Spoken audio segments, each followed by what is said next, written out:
അർറാഹിമൂന യർഹമുഹുമുർ റഹ്മാൻ. നബിയുർ റഹ്മയായ മുത്തുനബി റബ്ബുർ റഹ്മയായ അള്ളാഹുവിനെ പരിചയപ്പെടുത്തുന്നത് എങ്ങനെയാണ്? അർറാഹിമൂന യർഹമുഹുമുർ റഹ്മാൻ, കരുണയുള്ളവർക്കാണ് കരുണ ലഭിക്കുന്നത്. ഇർഹമു മൻ ഫിൽ അർദ്, ഭൂലോകത്തുള്ളവരോട് നിങ്ങൾ കരുണ കാണിക്കൂ എങ്കിൽ ഇർഹമുക്കും മൻ ഫിസ് സമാ, ആകാശത്തിന്റെ അധിപൻ നിങ്ങളോട് കരുണ കാണിക്കും. ഇതാണ് ഇസ്ലാം. മല്ലം യർഹം ലാ യുർഹം, കരുണയില്ലാത്തവന് അള്ളാഹുവിന്റെ കരുണ പ്രതീക്ഷിക്കേണ്ടതില്ല. ഇത് ഏതു കാലത്താണ് പറയണത്? കുട്ടികളെ താലോലിക്കലും സ്ത്രീകളോട് കരുണ കാണിക്കലും അപമാനത്തിന്റെ ചിത്രങ്ങളായി കാണുന്ന ഡാർക്ക് ഏജ് കാലത്തെയാണ് നബി സല്ലല്ലാഹു അലൈഹി വസല്ലം തിരുത്തുന്നത്. ആ കാലത്തിന്റെ ചരിത്രത്തിന്റെ വിവരണമാണ്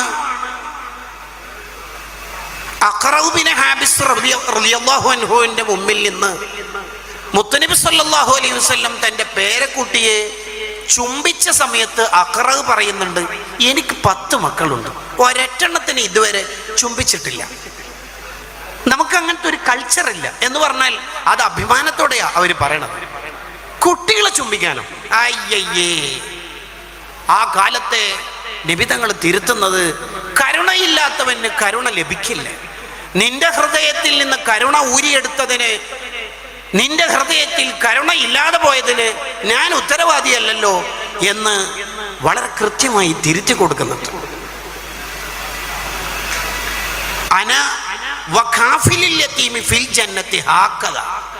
ഞാനും അനാഥയെ സംരക്ഷിക്കുന്നവനും സ്വർഗത്തിൽ ഇപ്രകാരം. ഈ 2 വിരലിന്റെ ചിത്രങ്ങൾ ഉയർത്തിപ്പിടിച്ചത് കൊണ്ടാണ് ലോകത്തെ മുഴുവൻ അനാഥകളെയും ഏറ്റെടുക്കാൻ തകാഫുൽ പദ്ധതികളുമായി പ്രമാണിമാർ മുന്നോട്ട് വരുന്നത്. ഫലസ്തീനിൽ നിന്ന് ഉയർന്നു വന്ന വത്തക്കയുടെ ചിത്രത്തിന് അർത്ഥതലങ്ങളുണ്ടെങ്കിൽ ഈ 2 വിരലുകളുടെ ഉയർത്തിപ്പിടിക്കലിന്റെ ശക്തിയെ നിങ്ങൾ ഒന്ന് വ്യാഖ്യാനം ചെയ്തു നോക്കൂ. ഈ 2 വിരലുകളുടെ ശക്തി. ലഹു വലിയ ഗൈരിഹി, സ്വന്തം അനാഥ കുഞ്ഞിനെ സംരക്ഷിച്ചാലും അവനും ഞാനും സ്വർഗത്തിൽ ഇപ്രകാരം തന്നെ എന്ന് പറഞ്ഞാൽ അത് ഒരുപക്ഷെ പ്രയോഗിക്കുന്നത് മരിച്ചുപോയ കുട്ടി, മരിച്ചുപോയ വാപ്പ, ആ വാപ്പയുടെ കുട്ടിയുടെ ഉമ്മക്കുള്ളൊരു ഓഫർ കൂടിയാണ്. ആ ഉമ്മക്കും കൂടിയാണ് ഓഫർ. ആ ഉമ്മയെ നിഷേധിച്ചുകൊണ്ടല്ല ഈ ഹദീസ് പറയണത്. സ്വന്തം അനാഥ കുഞ്ഞിനെ സംരക്ഷിച്ചാലും വേറൊരാളുടെ അനാഥ കുഞ്ഞിനെ സംരക്ഷിച്ചാലും അന വഖാഫിലിൽ യതീമി ഫിൽ ജന്നതി ഹാകദ. ഈ ഉയർത്തിപ്പിടിക്കലിന് എത്രമാത്രം പ്രതിഫലനങ്ങളാണ് ലോകത്തിന്റെ ദിഗന്ധങ്ങളിൽ ഉണ്ടായത്. ഖൈറു ബൈത്തിൻ ഫിൽ മുസ്ലിമീൻ, മുസ്ലിമീങ്ങൾ പാർക്കുന്ന വീടുകളിൽ ഏറ്റവും നല്ല വീട് ഏതാണ്? ബൈത്തുൻ ഫീഹി യതീമുൻ യുഹ്സനു ഇലൈഹി. ആ വീട്ടിൽ ഒരു യതീം കുട്ടിയുണ്ട്, അനാഥയായ ഒരു കുട്ടിയുണ്ട്. ആ കുട്ടിക്ക് ഗുണം ചെയ്യുന്നുണ്ടെങ്കിൽ ആ വീടാണ് ഏറ്റവും മനോഹരമായ വീടെന്ന് മുത്തുനബി സ്വല്ലല്ലാഹു അലൈഹി വസല്ലം. ഇനി ഓരോന്നിങ്ങനെ മെല്ലെ മെല്ലെ എണ്ണി പറയുകയാണെങ്കിൽ പ്രയാസം അനുഭവിക്കുന്നവരെ ചേർത്തു പിടിക്കുന്നവർക്ക് ഇസ്ലാം നൽകുന്ന ഓഫർ ഒന്ന് വായിച്ചു നോക്കാം. മൻ ആഗാസ മൽഗൂഫൻ, പ്രയാസം അനുഭവിക്കുന്നയാളെ ഒരാൾ സഹായിച്ചാൽ കതബല്ലാഹു ലഹു 73 മഗ്ഫിറ, 73 സമ്മാനങ്ങളാണ് അയാൾക്ക് നൽകുന്നത്. വാഹിദത്തുൻ ഫീഹ, ഫസ്റ്റ് ഓഫ് ഓൾ, അതിൽ ഒന്നാമത്തത് അല്ലെങ്കിൽ അതിലെ ഒന്ന് സ്വലാഹു അംരിഹി കുല്ലിഹ, അയാളുടെ ജീവിതം മുഴുവനും നന്നാക്കും. അയാളുടെ യാത്ര, അയാളുടെ വീട്, അയാളുടെ കുടുംബം, അയാളുടെ മക്കൾ, അയാളുടെ ജോലി, അയാളുടെ എല്ലാം നന്നാക്കുമാറാണ് അതിലെ ഒന്ന്. ബാക്കി 72 അത് പരലോകത്ത് വെച്ച് കാണാം. സ്വർഗീയ ഓഫറുകൾ വേറെ വരാനുണ്ട്.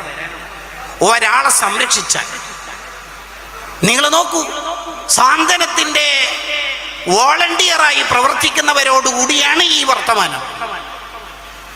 അങ്ങനെ ഒരു മനുഷ്യനായി ജീവിക്കാനാണ് നമ്മളോട് ഇസ്ലാം പറയുന്നത്. മനുഷ്യൻ ഒരു ജീവിയാണ്. ആ ജീവിക്ക് മനുഷ്യത്വം ഉണ്ടാവുമ്പോഴാണ് അൽ ഇൻസാൻ ആയി മാറുന്നു. ആ മനുഷ്യത്വം നഷ്ടപ്പെടുമ്പോഴാണ് മൃഗീയതയിലേക്ക് നീങ്ങുന്നത്. അറ്റുപോയ കൈ, ആ കൈവിരലുകൾക്കിടയിലെ മോതിരം മോഷ്ടിക്കാൻ വിചാരിക്കുന്നവരും നമ്മുടെ നാട്ടിലുണ്ട്. കിട്ടിയ 50 പവൻ ഉടമസ്ഥർക്ക് തിരിച്ചേൽപ്പിക്കാനുള്ള വ്യഗ്രതയുള്ളവരും ഉണ്ട്. മനുഷ്യരുമുണ്ട്, മനുഷ്യത്വം നഷ്ടപ്പെട്ടവരുണ്ട്. വയനാട്ടിലെ മനുഷ്യരെ നമ്മൾ കണ്ടിട്ടുണ്ട്. നഷ്ടപ്പെട്ടു പോയ ചാനലുകാരെയും നമ്മൾ വായിച്ചെടുത്തിട്ടുണ്ട്.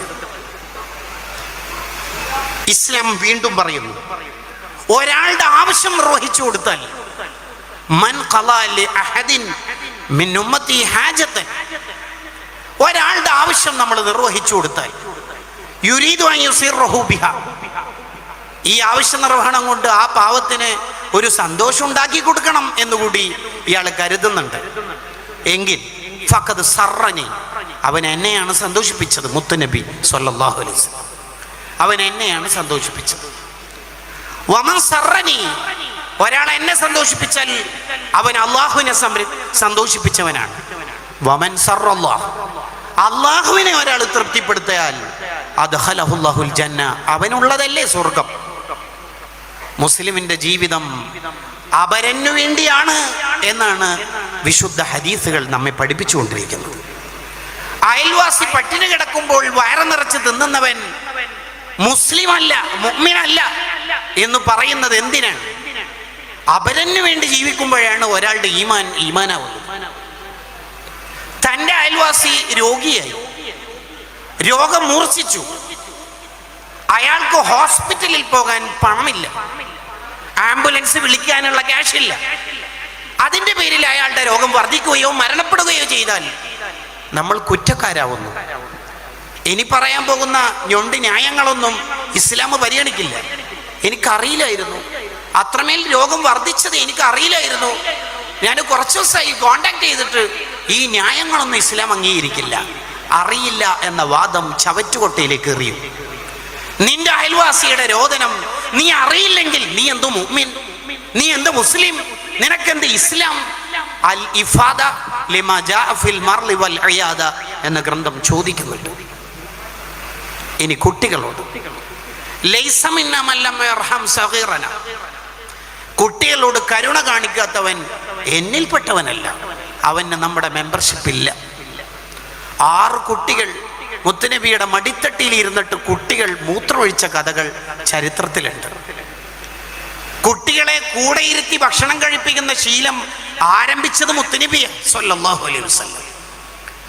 കുട്ടികളെ ഷോൾഡറിൽ കയറ്റിയും കുട്ടികരഞ്ഞതിൻ്റെ പേരിൽ നിസ്കാരം ദീർഘിപ്പിക്കണമെന്ന് കരുതിയ നിസ്കാരത്തെ ഷോർട്ടാക്കിയതും, നിസ്കാരത്തിൽ പോലും കുട്ടിയെ ഷോൾഡറിൽ കയറ്റിയിട്ട് നബി സല്ലല്ലാഹു അലൈഹി വസല്ലം ആ കുട്ടിയുടെ കരച്ചിൽ മാറ്റിയതും ചരിത്രത്തിൽ നിന്ന് വായിക്കേണ്ടതാണ്.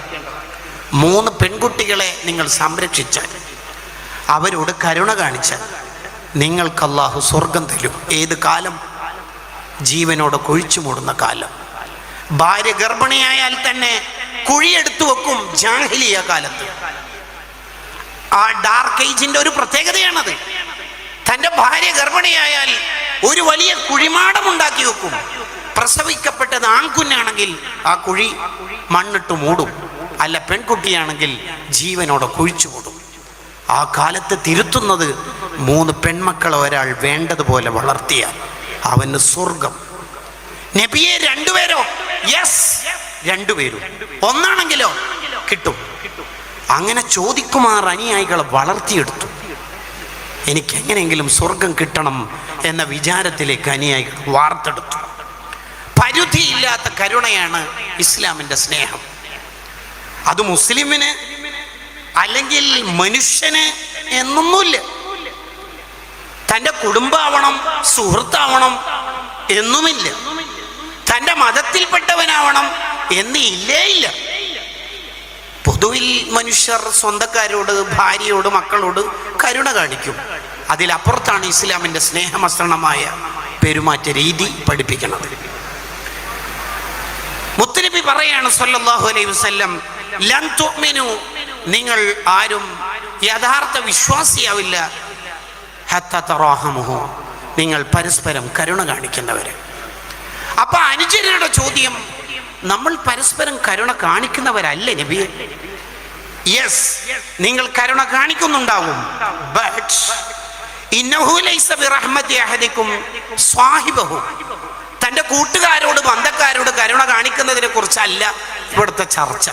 മറിച്ച് വലാകിന്നഹ റഹ്മത്തുൻ നാസ് വറഹ്മത്തുൽ ആമ്മ, സർവരോടും ഈ ലോകത്തുള്ള മുഴുവൻ ആൾക്കാരോടും, അത് മതമുള്ളവനാവട്ടെ ഇല്ലാത്തവനാവട്ടെ, റാഷണാലിസ്റ്റ് ആവട്ടെ ഡൊറാസ്റ്റിക് ആവട്ടെ, മനുഷ്യനാവട്ടെ മനുഷ്യേതര ജീവിയാവട്ടെ, സർവരോടും കരുണ കാണിക്കുമ്പോഴാണ് നിന്റെ ഈമാനാവുന്നത്. ഇമാം ത്വബ്രാനിയുടെ ഹദീസ്.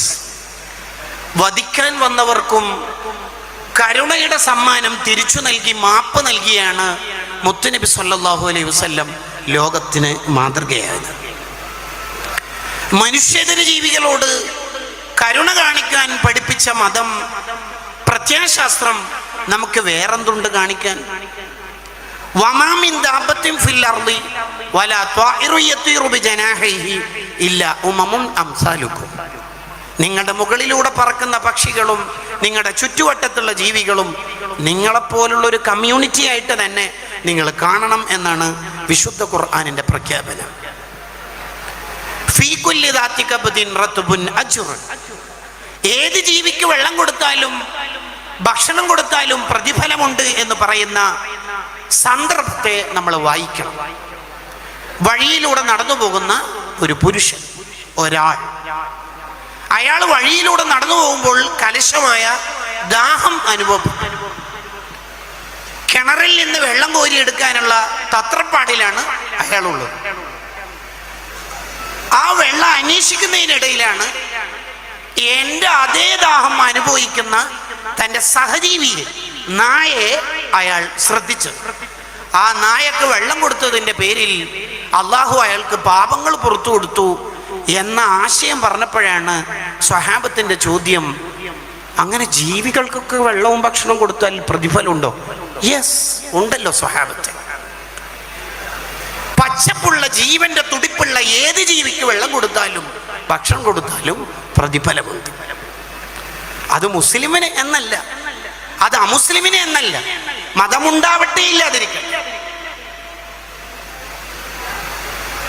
നീ നട്ടുപിടിപ്പിച്ച മരത്തിൽ നിന്ന്, ചെടിയിൽ നിന്ന് ആരെല്ലാം ഫലം അനുഭവിക്കുന്നുണ്ടോ അതൊക്കെ നിനക്ക് സ്വതക്കയുടെ പ്രതിഫലമാണ്.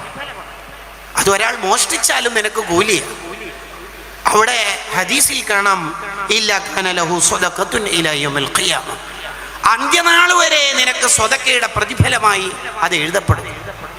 ഫതുഹുൽ ബാരി വിശദീകരിക്കുകയാണ്, ഒരു പക്ഷെ നീ ആ മരം വേറൊരാൾക്ക് വിറ്റിട്ടുണ്ടാവും, നിന്റെ പക്കലിൽ നിന്ന് വേറൊരാൾ അപഹരിച്ചിട്ടുണ്ടാവും, ആ ഭൂമി തന്നെ കച്ചവടമായിട്ടുണ്ടാവും. നട്ടുപിടിപ്പിച്ചയാൾ എന്ന നിലക്ക് നിനക്ക് പ്രതിഫലം എന്നെന്നും ഉണ്ട് മോനെ, എന്നെന്നും ഉണ്ട്. മരത്തെ പിടിപ്പിക്കലിനും പച്ചപ്പ് നിലനിർത്തലിനും ഇസ്ലാം നൽകുന്ന പ്രോത്സാഹനം നിങ്ങളൊന്ന് വായിക്കൂ. ജീവികളോട് നന്മ കാണിച്ചാൽ പ്രതിഫലം ഉണ്ട് എന്ന് പറയുന്ന ഇസ്ലാം, അതേ ജീവികളോട് തന്നെ ഏതെങ്കിലും തരത്തിൽ കൃപയില്ലാത്ത പെരുമാറ്റമാണ് നിന്നിൽ നിന്ന് ഉണ്ടായതെങ്കിൽ അത് മതിയാകും പരലോകത്തെ പരാജയത്തിന് എന്നുകൂടി പഠിപ്പിക്കുന്നു. പൂച്ചയെ കിട്ടിയിട്ട പെണ്ണ് ശിക്ഷിക്കപ്പെടുന്ന കഥ പറയുന്നത് ഒരു കഥ പറയാനല്ല, അത് നമ്മുടെ ജീവിതത്തിന്റെ ദർശനമാവാനാണ്. വഴിയിലൂടെ നടന്നു പോകുന്ന മുത്തുനബി സല്ലല്ലാഹു അലൈഹി വസല്ലം തങ്ങൾ ഒരൊട്ടകത്തെ ശ്രദ്ധിച്ചു. മെലിഞ്ഞൊട്ടിയിട്ടുണ്ട് ആ ഒട്ടകം. ആ ഒട്ടകത്തിന്റെ ഉടമസ്ഥനെ വിളിച്ചിട്ട് പറയാണ്, ഈ ജീവിയുടെ വിഷയത്തിലും തഖ്വ ഉണ്ടാവണം. നിസ്കാരം നോമ്പ് മാത്രമല്ല മനുഷ്യന്റെ, മുസ്ലിമിന്റെ ബാധ്യത, സഹജീവിയോടും കടപ്പാടുണ്ട്. വയനാട്ടിൽ കുടുങ്ങിയ പശുക്കളെ സംരക്ഷിച്ച വിശ്വാസിക്ക് പ്രചോദനമായ ഹദീസുകളാണ് വായിക്കുന്നത്. നിങ്ങൾ നോക്കൂ, ഈ ജീവിയോട് കൃപ കാണിക്കണം, ഈ ജീവിക്ക് സ്നേഹം നൽകണം. ഇതിന് കഴിയാവുന്നതിലും അപ്പുറത്തുള്ള ഭാണ്ഡങ്ങൾ ചുമടായി നൽകരുത്. നല്ലത് ഭക്ഷണമായി കൊടുക്കണം. നിങ്ങൾ നോക്കൂ ജീവികളോട്. ഇനി കർമ്മശാസ്ത്രത്തിലേക്ക് കടന്നു വരികയാണെങ്കിൽ അയാൾ ഒരു ജീവിയെ അന്യായമായി അടിച്ചു, അല്ലെങ്കിൽ വെള്ളം കൊടുത്തില്ല, ഭക്ഷണം കൊടുത്തില്ല, അതിനെ ഏതെങ്കിലും തരത്തിൽ പ്രയാസപ്പെടുത്തി, അത് ഹറാമാണ്, നിഷിദ്ധമാണ്, പരലോകത്ത് ശിക്ഷ അനുഭവിക്കാനുള്ള കടുത്ത തെറ്റാണ് എന്ന് ഇബ്നു ഹജറിൽ ഹൈതമി റളിയല്ലാഹു അൻഹു അവിടുത്തെ സവാജിറിൽ എഴുതി വെക്കുന്നുണ്ട്. ഒരു ജീവിയെയും പ്രയാസപ്പെടുത്തരുത്, ഒരു ജീവിയെയും. സംസാരം അവസാനത്തിലേക്ക്. അബൂ ഇസ്ഹാഖ് ഷിറാസി റളിയല്ലാഹു അൻഹു ഷാഫി ഫിഖ്ഹിലെ വളരെ പ്രധാന പണ്ഡിതനാണ്, അനവധി ഗ്രന്ഥങ്ങളുടെ ഉടമസ്ഥനാണ്, ഒരുപാട് ഗ്രന്ഥങ്ങൾ എഴുതിയ മഹാനാണ്. അനുയായികളോടൊപ്പം മഹാനവറുകൾ യാത്ര ചെയ്യുന്ന സമയത്ത് വഴിയിൽ ഒരു നായ, തൻ്റെ ശിഷ്യനായ ഒരാൾ ആ നായയെ ആട്ടി ഓടിക്കാൻ ശ്രമിച്ചു. അപ്പോൾ അബൂ ഇസ്ഹാഖ് ഷിറാസി റളിയല്ലാഹു അൻഹു തൻ്റെ ശിഷ്യന് ഇസ്ലാം പഠിപ്പിച്ചു കൊടുക്കുകയാണ്. എന്താണ് ഇസ്ലാം പകർന്നു കൊടുക്കുന്നത്? ആ നായയെ ആട്ടി ഓടിക്കരുത്. ഈ വഴി ആ നായക്കും എനിക്കും ഉള്ളതാണ്. ആ നായ ആ വഴിയിലൂടെ നടന്നു പോട്ടെ, അതിന് അവകാശപ്പെട്ട വഴിയിലൂടെ. എൻ്റെ അവകാശപ്പെട്ട ഭാഗം ഇപ്പുറത്തുണ്ടല്ലോ, 50-50, ഞാൻ അതിലൂടെ പോകും. കണ്ടോ, ഇതാണ് ഇസ്ലാം. ഇങ്ങനെ പഠിക്കുന്ന ഇസ്ലാം, ഇങ്ങനെ ജീവിക്കുന്ന ഒരു മുസ്ലിം എങ്ങനെ ഭീകരവാദത്തിൻ്റെ തീവ്രവാദത്തിൻ്റെ ആളാവും? നിങ്ങൾ നോക്കൂ, ഒരു മനുഷ്യൻ ചെയ്യാൻ പറ്റാത്ത വല്ല അബദ്ധങ്ങളും ചെയ്തു പോയാൽ, ഉദാഹരണത്തിന് വിശുദ്ധ റമദാൻ നോമ്പ് അനുഷ്ഠിക്കുന്ന കാലത്ത് അയാൾ നോമ്പിന് നിരക്കാത്ത രീതിയിൽ തൻ്റെ ഇണയുമായി ലൈംഗിക ബന്ധത്തിൽ ഏർപ്പെട്ടു. ഹജ്ജ് വേളയിൽ അങ്ങനെ സംഭവിച്ചു. ആ രണ്ട് ആരാധനയോടുള്ള പ്രതിബദ്ധത പുലർത്താത്ത രീതിയിലാണ് അയാളിൽ നിന്ന് ഈ രണ്ട് അനിഷ്ട സംഭവങ്ങൾ ഉണ്ടായത്. ഇസ്ലാമിൽ അത് തെറ്റാണ്. ആ സമയത്ത് അത് പാടില്ലായിരുന്നു. അതേ മതം തന്നെ അതിന് പ്രായശ്ചിത്തമായി പറയുന്നത് 60 പേർക്ക് വിശക്കുന്നവർക്ക് ഭക്ഷണം കൊടുത്താൽ ഓക്കെ, പുറത്തുതരാം ഇസ്ലാം. ഒരടിമയെ മോചിപ്പിച്ചാൽ പുറത്തു തരാം ഇസ്ലാം. നിങ്ങൾ നോക്കൂ, കണ്ണ് കാണാത്ത സ്വഹാബിയോട് ബാങ്ക് കേൾക്കാറുണ്ടെങ്കിൽ, എന്ന് പറഞ്ഞാൽ വീട് അടുത്താണെങ്കിൽ പള്ളിയിൽ തന്നെ വരണം എന്ന് പറയുന്നുണ്ട്, ജമാഅത്ത് നിസ്കാരത്തിന്റെ ഗൗരവം ബോധ്യപ്പെടുത്താൻ. ഈ ജമാഅത്തിന്റെ മര്യാദകൾ വിശദീകരിക്കുന്ന തുഹ്ഫത്തുൽ മുഹ്താജ് അവിടെ പറയാണ്, രോഗിയായ തൻ്റെ കൂട്ടുകാരൻ്റെ കുടുംബത്തിൻ്റെ അടുത്ത് പോയി രോഗസന്ദർശനം നടത്തുന്നതിനിടയിലാണ് അയാൾ പറയണത്, നിങ്ങൾ കുറച്ച് സമയം കൂടി ഇവിടെ നിൽക്കാവോ? നിങ്ങൾ ഇവിടെ നിൽക്കുമ്പോൾ എനിക്കെന്തോ രോഗം കുറവുള്ളതുപോലെ, ആശ്വാസമുള്ള പോലെ തോന്നുന്നു. എങ്കിൽ അവിടെ നിൽക്കൂ. അങ്ങനെയാണെങ്കിൽ ഉമ്മാമ്മയുടെ, ഉപ്പാപ്പയുടെ, സുഹൃത്തിൻ്റെ, കൂട്ടുകാരൻ്റെ, ക്ലാസ്മേറ്റിൻ്റെ രോഗം കാണാൻ പോയ ആൾ അവിടെ തന്നെ നിൽക്കുകയാണെങ്കിൽ സുബഹിൻ്റെ, ളുഹറിൻ്റെ, അസറിൻ്റെ ജമാഅത്ത് മിസ്സാകുമെങ്കിലോ? No problem. ആ രോഗിക്ക് നീ കൂടെ നിന്നുകൊണ്ട് ആശ്വാസമാവുമെങ്കിൽ നീ ജമാഅത്തിന് പോകുന്നതിനേക്കാൾ ഇസ്ലാമിൽ പുണ്യം നീ അവിടെ നിൽക്കലാണ്. കണ്ണ് കാണാത്തയാളോട് ജമാഅത്തിന് വരണം എന്ന് പറഞ്ഞ മതം രോഗിയുടെ അടുത്ത് പരിചരിക്കുകയാണെങ്കിൽ നീ അവിടെ നിന്നോളി എന്ന് പറയുന്നുണ്ടെങ്കിൽ ഇസ്ലാമിനെ പഠിക്കാത്തവരാണ്, ഇസ്ലാമിനെ അറിയാത്തവരാണ്, ഇസ്ലാം തീവ്രവാദമാണ് എന്ന് വിചാരിക്കുന്നത്. വാ ആഖിറു ദഅവാന അനിൽ ഹംദുലില്ലാഹി റബ്ബിൽ ആലമീൻ. അസ്സലാമു അലൈക്കും.